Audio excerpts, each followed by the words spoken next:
President Biden's recent declaration of the Equal Rights Amendment as the 28th Amendment has sent shockwaves through the legal and political landscape. On its face, the move seems momentous. After all, the ERA has been a touchstone issue for decades. However, scratch beneath the surface, and you find something far less impressive, a hollow gesture devoid of legal weight. As a legal scholar, I can confidently say that the president possesses no constitutional authority to unilaterally declare an amendment ratified. That power rests elsewhere. This isn't a matter of interpretation, it's a blatant disregard for the amendment process itself. Andrew McCarthy, former assistant U.S. attorney, echoes this sentiment, calling Biden's move cynical and irrelevant. He's right. This isn't leadership, it's political theater at its worst. The president's actions are particularly egregious given the clear legal precedent.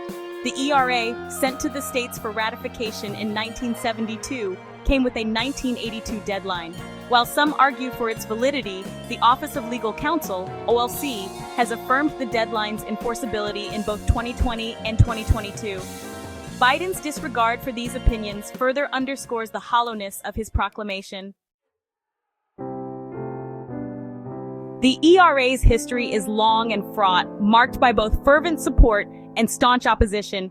The amendment, aimed at ending legal distinctions based on sex, seemed poised for ratification in the 1970s.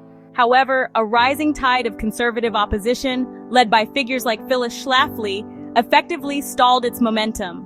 Schlafly argued that the ERA would erode traditional family structures and lead to unintended consequences, such as women being drafted into the military. Despite its initial momentum, the ERA ultimately failed to garner the necessary support by the 1982 deadline. While some states, including Virginia in 2020, have ratified it since, the deadline's passage throws the amendment's validity into serious question.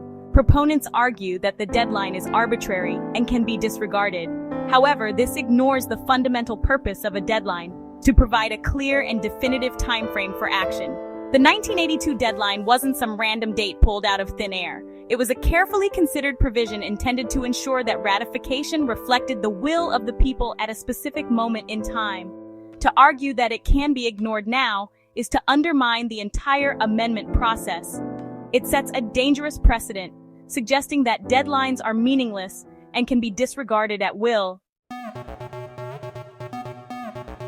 At the heart of this constitutional crisis lies a rather unassuming figure, the National Archivist. Tasked with the seemingly mundane duty of certifying and publishing constitutional amendments, the archivist now finds themselves in the unenviable position of arbiter in a high-stakes political battle. The archivist's dilemma is simple, yet profound. Follow the law or bow to political pressure. Thus far, the archivist has rightly refused to certify the ERA, citing the 2020 OLC opinion affirming the ratification deadline.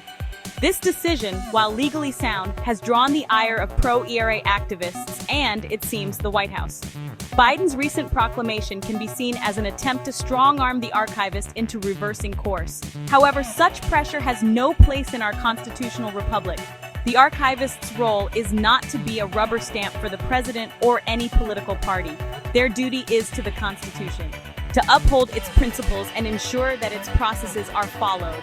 In this case, that means respecting the ratification deadline and refusing to certify the ERA. To do otherwise would be to violate their oath of office and further erode public trust in our institutions. Biden's decision to declare the ERA ratified is more than just a misguided attempt to appease his base. It's a dangerous power grab that undermines the very fabric of our constitutional republic. By circumventing the established amendment process, he sets a perilous precedent for future presidents, suggesting that they too can disregard the Constitution when it suits their political agenda. What's more, Biden's actions cast a long shadow over his legacy. Once touted as a champion of bipartisanship and a defender of democratic norms, he will now be remembered as the president who tried to rewrite the Constitution with the stroke of a pen. This act of constitutional overreach will likely overshadow any legislative accomplishments he may have achieved. In the end, Biden's proclamation is little more than a symbolic gesture. It carries no legal weight, and the ERA remains unratified. However, the damage to our constitutional order is real. By disregarding the rule of law and attempting to usurp the power of other branches of government, Biden has set a dangerous precedent that will take years, if not decades, to undo. His legacy, once one of hope and promise, will forever be tarnished by this act of constitutional recklessness.